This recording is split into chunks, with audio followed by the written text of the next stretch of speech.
नमस्कार, स्वागत है मनी गुरु में आपका। मैं हूं आपके साथ शालिनी कपूर तिवारी। रिटायरमेंट का लक्ष्य हासिल करने के लिए शुरू से ही आपने खूब निवेश किया और एक कॉर्पस इकट्ठा कर लिया, पर बड़ा सवाल यह है कि रिटायरमेंट के बाद क्या। एक निवेशक रिटायरमेंट आते आते अमूमन सभी लक्ष्यों को पूरा कर चुका होता है, घर बन गया होता है, बच्चों की पढ़ाई और शादी हो जाती है, पर सवाल वहीं का वहीं खड़ा है कि रिटायरमेंट के बाद क्या या फिर जारी रखना चाहिए, क्योंकि रिटायरमेंट के बाद नौकरी खत्म हो गई हो पर जरूरतें खत्म नहीं होती हैं। और सवाल ये भी है कि रिटायरमेंट के बाद के लक्ष्य आखिर होते क्या हैं।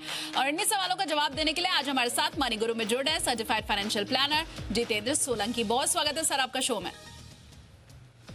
और जितेंद्र जी, जैसा मैंने पहले ही कहा कि ज्यादातर लोगों को ये पता ही नहीं होता है कि आखिर रिटायरमेंट के बाद भी कोई स्ट्रैटेजी हो सकती है, कुछ लक्ष्य हो सकते हैं जिन्हें हासिल करना बचा होता है। ज्यादातर लोग हम ये सोचते हैं कि रिटायरमेंट हो गया, उसका लक्ष्य हमने हासिल कर लिया तो बस दैट इज इट, हमें जो अचीव करना था हमने वो कर लिया। लेकिन रिटायरमेंट के बाद भी क्या कोई स्ट्रैटेजी अपनाने की जरूरत होती है, और अगर हाँ तो कौन सी है? देखिए, रिटायरमेंट जब एक बार हो जाता है तो आमतौर पर हम रिटायरमेंट कब लेते हैं, जब कि हमारी नौकरी ख़त्म हो जाती है। और उसके बाद हम जो रिटायरमेंट पीरियड को लेते हैं कि 20 से 25 साल का आमतौर पर एक पीरियड होता है, जब आप समझते हैं कि आपका रिटायरमेंट के बाद का एक फ़ेज़ होगा। और ये फेज़ एक ऐसा होगा जिसमें शायद आप काम नहीं करेंगे, आपके पास नौकरी नहीं होगी, लेकिन क्योंकि 20 से 25 साल एक अच्छा समय है तो आपको ज़रूरतें तो मंथली एक्सपेंसेस आपके मीट होने हैं। इसके अलावा कुछ ऐसी सिचुएशन हो सकती है जहां आपको लमसम पैसा इकट्ठा जो है वो इस्तेमाल करना पड़े। हेल्थ इमरजेंसी आ सकती है, उसमें आपको जो है एक मुश्त राशि की ज़रूरत पड़ेगी। और इसके अलावा कई बार हमने देखा है कि रिटायरमेंट के बाद भी कुछ बच्चों की ज़रूरतें रहती हैं जिनको माता पिता पूरी करते हैं। तो ये सब लक्ष्य आमतौर पर होते हैं, लेकिन आप एक एक्यूमुलेशन फेज से एक डिस्ट्रीब्यूशन फेज में आते हैं, यानी कि आपने जितनी अब तक जमा पूंजी करी है उसको आप इस्तेमाल करेंगे, आप अपने खर्चों के लिए इस्तेमाल करेंगे और अपनी बाकी ज़रूरतों के लिए इस्तेमाल करेंगे।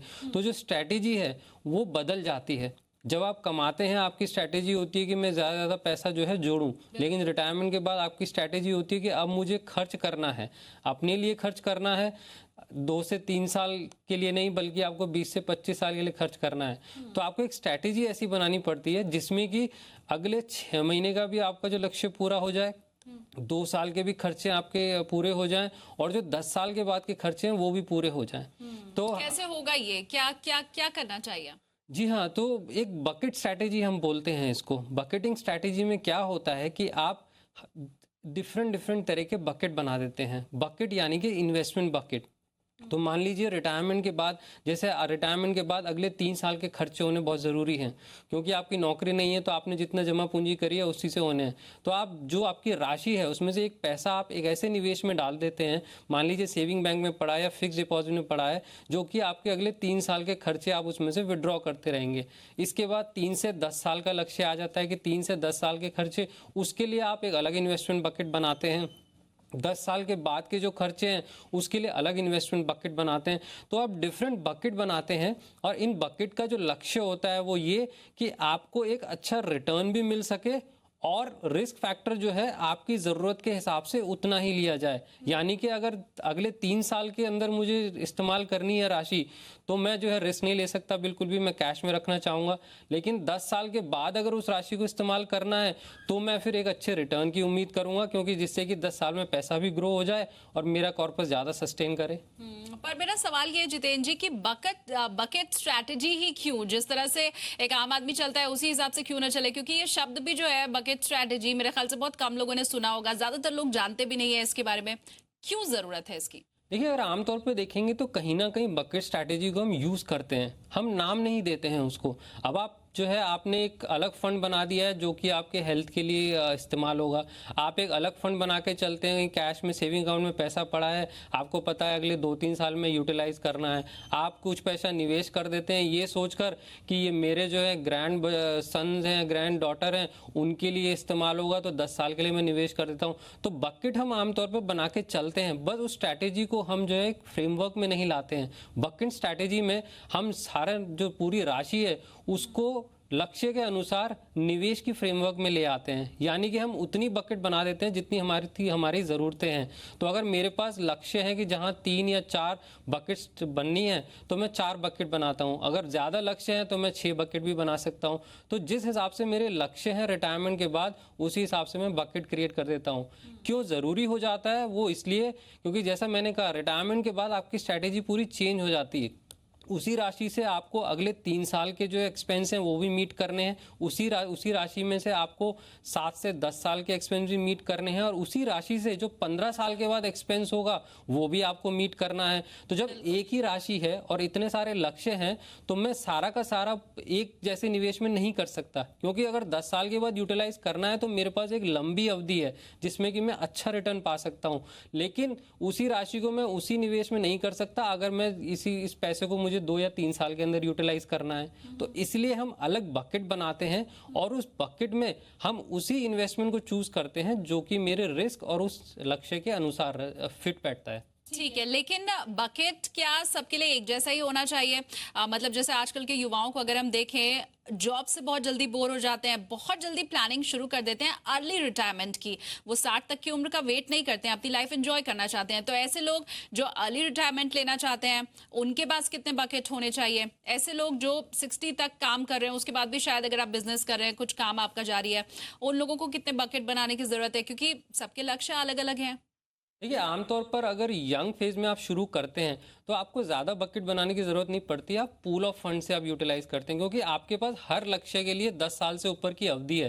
तो हर लक्ष्य जो है आपका एक ऐसी इन्वेस्टमेंट में जा सकता है जिसमें कि आपको रिटर्न अच्छा मिले।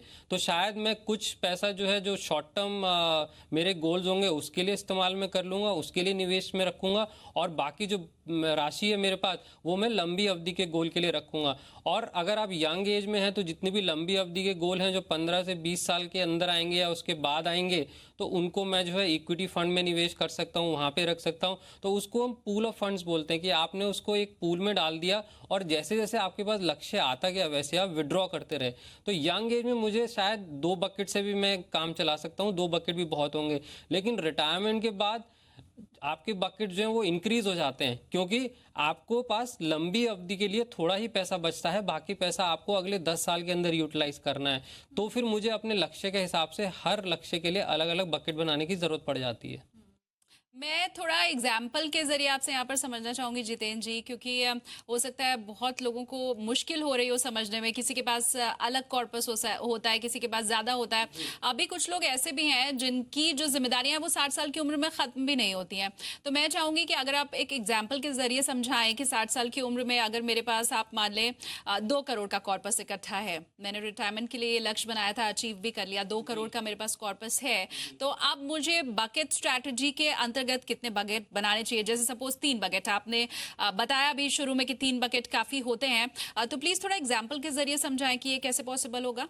ठीक है, हम इसको एग्जाम्पल के जरिए लेते हैं कि आपके पास 2 करोड़ की राशि है और इसी 2 करोड़ में से आपको जैसे मैंने कहा कि आपके अगले 25 साल के एक्सपेंस मीट करना है। आपको इसी में से एक हेल्थ फंड बना के रखना है जो कि कभी हेल्थ इमरजेंसी आ जाए तो उसके लिए यूटिलाइज कर सके, और इसी में आपको और लक्ष्य पूरे करने हैं।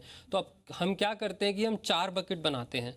पहला बकेट मेरा 20 लाख का बनता है जो कि मेरे अगले 3 साल के एक्सपेंसेस को मीट कर देगा। हम स्ट्रैटेजी बना लेते हैं कि 20 लाख में से मैं अगर 50,000 रुपये महीना अगर विड्रॉ करूंगा तो इतने साल के एक्सपेंस इसमें आसानी से मीट हो जाएंगे।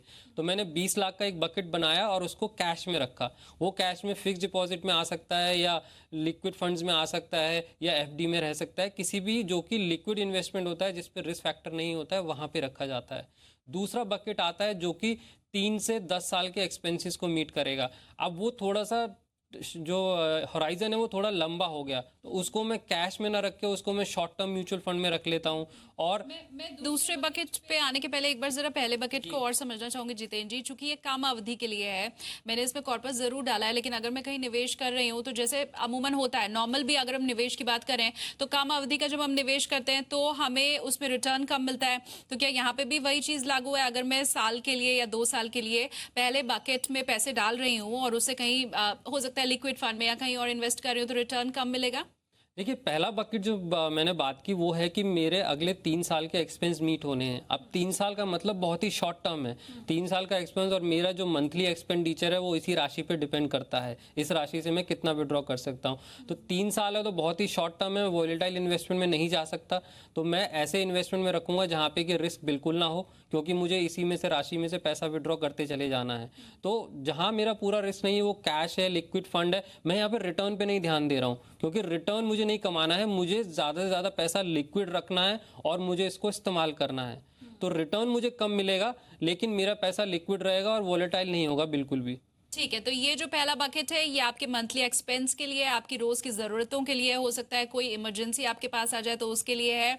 तो आप बिल्कुल वैसी स्ट्रैटेजी अपनाएंगे 3 साल के लिए। ये जो पहला बकेट है इसमें आपकी जरूरत का पैसा आप डालेंगे और वक्त पड़ने पर जब आपको जरूरत होगी निकालेंगे, और बहुत ज्यादा रिटर्न के ऊपर फोकस नहीं करेंगे क्योंकि ये शॉर्ट टर्म के लिए आपने पहले बकेट में पैसा डाला है। आप दूसरे बकेट के ऊपर आते हैं जितेंद्र जी, इसमें कितना फंड होना चाहिए और किस तरह से ये वर्क करेगा? देखिए, दूसरा बकेट हो गया मेरा कि मैंने 3 साल के बाद के एक्सपेंसेस हैं, मैं उसको 3 साल से लेकर 10 साल, वो जो 7 साल का पीरियड है, उस 7 साल के एक्सपेंसेस की बात करता हूँ कि उस 7 साल के मुझे एक्सपेंसेस मीट करने हैं। लेकिन अब मेरे पास 3 साल का होराइजन है, क्योंकि 3 साल के लिए मैंने राशि अलग निकाल दी। तो यानी कि जो भी मैं उस बकेट में पैसा डालूंगा उसको मैं 3 साल के बाद ही यूटिलाइज करूंगा। तो अगर मेरे पास 3 साल का होराइजन होता है तो मैं उसको कैश लिक्विड फंड में ना रख के मैं उसको अल्ट्रा शॉर्ट टर्म फंड, या मैं उसको शॉर्ट टर्म फंड, आज की डेट में अगर आप लो ड्यूरेशन फंड बोले, ऐसे फंड में जा सकता हूँ जिसमें रिटर्न जो है वो थोड़ा बेहतर होगा। लेकिन फिर भी मुझे वॉलेटाइल इन्वेस्टमेंट नहीं रखना है, क्योंकि मेरी अवधि जो है वो ज़्यादा लंबी नहीं है। तो मैं यहाँ पे थोड़ा सा रिटर्न, बेहतर रिटर्न के लिए मैं वहाँ पे निवेश करूँगा। और मुझे पता है, क्योंकि यहाँ पे क्या होता है ना कि मुझे फंड यूटिलाइजेशन एकदम पता है, एंड यूटिलाइजेशन मुझे 3 साल के बाद करना ही है, वहाँ से विड्रॉ करना ही है। तो इसलिए अभी भी मैं जो है उसको वॉलेटाइल इन्वेस्टमेंट में नहीं लेके जा रहा हूँ। मैं सिर्फ थोड़े से बेहतर रिटर्न के लिए उनको शॉर्ट टर्म म्यूचुअल फंड में उस पैसे को मैं रखता हूँ। तो मुझे रिटर्न बेहतर मिलता है और 3 साल के बाद मैं उस पैसे को यूटिलाइज करना शुरू कर देता हूँ। तो 2 करोड़ में से आप जो 3 से 10 साल, मान लीजिए आप जो 40 लाख का कॉर्पस है वो आप रख देते हैं, और 40 लाख को आप इन म्यूचुअल फंड्स में निवेश कर देते हैं, ठीक है, जिससे कि आपका 3 से 10 साल का एक्सपेंस मीट हो गया। अब आते हैं कि ये तो 3 से 10 साल का हो गया, 10 साल के बाद का। अब 10 साल अपने आप में एक लंबी अवधि हो गई। 10 साल की लंबी अवधि हो गई, यानी कि मैं बेहतर रिटर्न के लिए जा सकता हूँ। मुझे ये हम अब तीसरे बकेट के ऊपर आ गए। ये तीसरा बकेट हो गया। पहले 2 बकेट आपने बना दिए 10 साल के लिए, उसमें एक्सपेंसेस मीट हो गए आपके। अब 10 साल के बाद के एक्सपेंसेस के लिए आते हैं। 10 साल जो है वो लंबी अवधि हो गई, मेरे पास लंबा होराइजन हो गया, तो मैं फिर इनको अच्छे रिटर्न के लिए मैं यहाँ पे जा सकता हूँ। और फिर मैं इक्विटीज़ की तरफ जाता हूँ कि 10 साल का होराइजन के लिए हम आमतौर पर इक्विटीज़ भी सजेस्ट करते हैं। तो मैं इक्विटी फंड में इस कॉर्पस को मैं निवेश कर सकता हूँ। तो मान लीजिए 2 करोड़ में से जो है मैंने जो है 50-60 लाख का कॉर्पस जो है वो इसके लिए मैंने निवेश कर दिया। तो 50 से 60 लाख मेरा जो है इक्विटी फंड्स में चला गया। अब वो एक रिस्क एपेटाइट के अकॉर्डिंग मैं वो इक्विटी फंड्स में कितना डेट होना चाहिए, 100% इक्विटी होना चाहिए, वो मैं चूज कर सकता हूँ। लेकिन वहाँ पे थोड़ा इक्विटी एक्सपोजर मैंने इसलिए लिया क्योंकि मुझे बेहतर अब रिटर्न चाहिए, उस कॉर्पस की ग्रोथ चाहिए। बिल्कुल। तो वो मैंने 10 साल के लिए निवेश कर दिया। 10 साल के बाद फिर मैं उस कॉर्पस में से अपना जो है मंथली एक्सपेंस मीट करूंगा।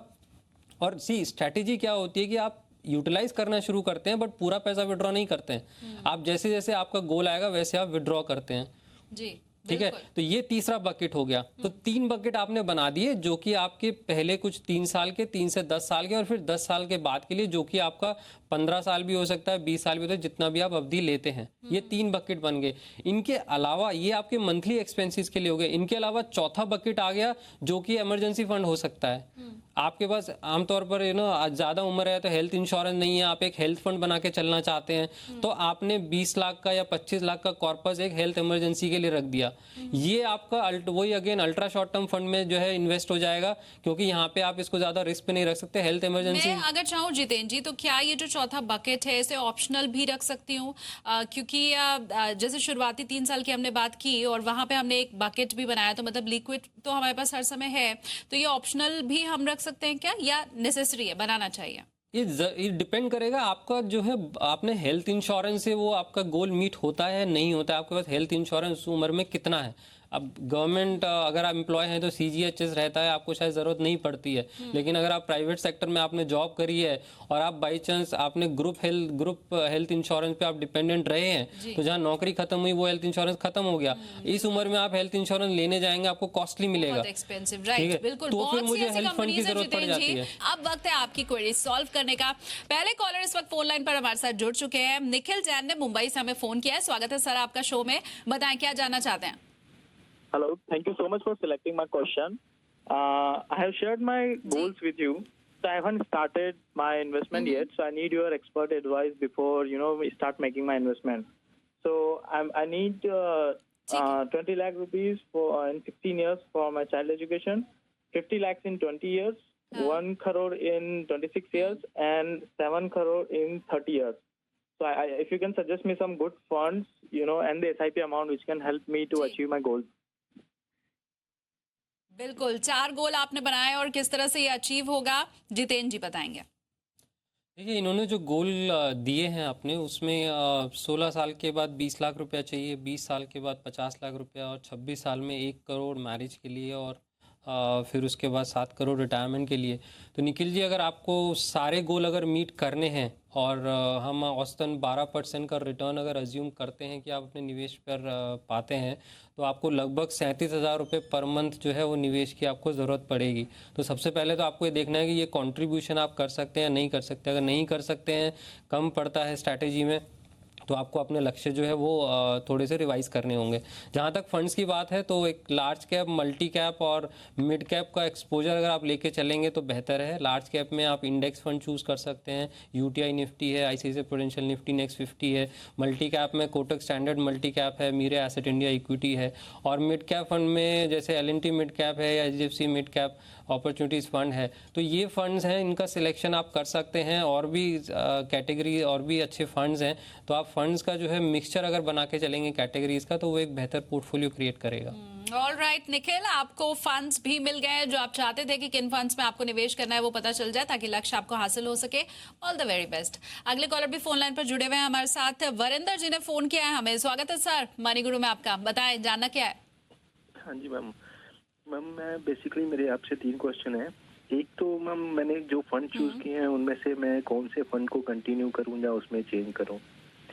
सेकंड है, मैं उसमें 2 लाख रुपए में इन्वेस्ट करना चाहता हूं ताकि मैं उस गोल को प्राप्त कर सकूं। और तीसरा मेरा क्वेश्चन है मैम, इसमें फंड को मैं किस रेशो में इन्वेस्ट करूं और कौन कौन से और फंड लूं या कुछ। ठीक है, आपने कुछ गोल भी सेट किया हुआ है। आपने बताया कि 10 साल में आपको 40 से 45 लाख रुपए की करीब जरूरत पड़ेगी। जी जी मैम, मेरे पास ऑलरेडी। ठीक है, तो ये आपके लक्ष्य हैं। हाँ जी जी, पोर्टफोलियो आपका है हमारे पास वरिंदर जी। जितेंद्र जी आपको सलाह देंगे, बताइए। देखिए वरिंदर जी, आपने जो लक्ष्य बताए हैं, अगर उन सब लक्ष्यों के लिए मैं अगर रिक्वायरमेंट निकालूं, तो आपको लगभग जो है 20,000 रुपये पर मंथ इन्वेस्टमेंट की ज़रूरत पड़ेगी। और हम अज्यूम कर रहे हैं कि आप औसतन 12% का आप रिटर्न आप कमा सकते हैं। तो ये कंट्रीब्यूशन आप देखिए कि आप कर सकते हैं। इसके बाद अगर मैं फ़ंड्स की बात करूं, तो फंड्स जो है आपके पास जो आपने सिलेक्ट किए हैं मिक्सचर है, लार्ज कैप भी है, मल्टी कैप भी है। तो आप फंड्स को जो है बना के चलिए जो आपके पोर्टफोलियो में है। आप एक मिड कैप फंड अपने उसमें ऐड कर सकते हैं। फ्रैंकलिन इंडिया प्राइमा फंड है या HDFC मिड कैप अपॉर्चुनिटीज़ है, एक मिड कैप फंड ऐड कर लीजिए, तो आपके पास लार्ज, मल्टी और मिड कैप का पोर्टफोलियो हो जाएगा। मेरे हिसाब से वो बेहतर रहेगा। ऑल राइट, तो वरिंदर आपको आपके सवाल का जवाब मिल गया है। और बकेट स्ट्रैटेजी के ऊपर मैं एक बार फिर से यहाँ पर आऊंगी जितेंद्र जी, क्योंकि आप जैसे इसके पहले आपने बड़े अच्छे ढंग से बताया कि कैसे रिटायरमेंट के बाद भी आप एक सटीक प्लानिंग के जरिए अपने गोल्स को अचीव कर सकते हैं। चूंकि हर किसी के गोल अलग अलग होते हैं, एज अलग अलग होती है, उनकी ज़रूरतें अलग अलग होती हैं, तो कोई खास टिप जो हर व्यूअर को अपनानी चाहिए अगर वो बकेट स्ट्रैटेजी बना रहा है तो? देखिए, बकेट स्ट्रैटेजी बनाते वक्त सबसे पहले तो निवेश का ध्यान में रखना चाहिए। आप जब भी बकेट स्ट्रैटेजी बनाते हैं तो वो बकेट स्ट्रैटेजी आपके होराइजन और गोल के अकॉर्डिंग बननी चाहिए, और बहुत ज़्यादा बकेट बनाने की ज़रूरत नहीं पड़ती है। जैसे मैंने कहा, आपकी एज बताएगी कि आप कितने बकेट बनाना चाहिए। अगर आप रिटायर हो चुके हैं तो औसतन जो है 3 से 4 बकेट आपको बनाने पड़ते हैं। जो गोल हमने अब बात की वो लक्ष्य भी हैं। इसके अलावा एक दो गोल और आ सकते हैं। आप गिफ्टिंग में आप पैसा खर्च करते हैं, ट्रैवलिंग में पैसा खर्च करते हैं, तो ये रिटायरमेंट के बाद जो है 3 से 4 गोल आते हैं जिसके कि आपको बकेट बनाने पड़ते हैं। लेकिन आप रिटायरमेंट आपका दूर है, मान लीजिए 10 साल है, तो आपको शायद इतने बकेट बनाने की जरूरत नहीं पड़ेगी। ठीक है जितेंद्र जी, मैं रोकूंगी आपको क्योंकि एक और कॉलर हमारे साथ इस वक्त जुड़ गए हैं। गगनदीप सिंह ने हमें फोन किया है, गुड़गांव से ये जुड़ रहे हैं हमारे साथ। बताइए सर, क्या जानना चाहते हैं आप? Hello ma'am. Hello sir. Hello. हाँ जी मैम। हाँ जी ma'am. Good evening ma'am. Hello. Good evening, आपकी आवाज पहुंच रही है हम तक। बताएं क्या जानना है फटाफट। हाँ जी मैम, जैसे आपको मैंने क्वेश्चन भेजा है, मैंने उसके रिगार्डिंग ही पूछना था कि मैंने 3 एसआईपी की हुई हैं अपने बेटे के एजुकेशन के ठीक लिए है। और अपने रिटायरमेंट के लिए। तो मैंने कहा पूछना था कि ये एसआईपी ठीक है, और मैं कुछ 5000 के अराउंड और एसआईपी करना चाहता हूँ, और अगर मैं इसमें एड ऑन करूँ या अलग से कोई एसआईपी में लगा सकता हूँ, उसके बारे में बता दें तो बहुत अच्छा हो जाएगा। ठीक है जितेंद्र जी, इन्हें कोई अलग फंड चुनना चाहिए या इसी में ये टॉपअप कराएं? देखिए गगनदीप जी, पहली बात तो रिक्वायरमेंट पे आते हैं हम। आपको लगभग 20,000 रुपये पर मंथ की ज़रूरत पड़ेगी अगर आप अपने गोल को अचीव करना चाहते हैं। औसतन मैं 12% का रिटर्न अज्यूम करता हूँ।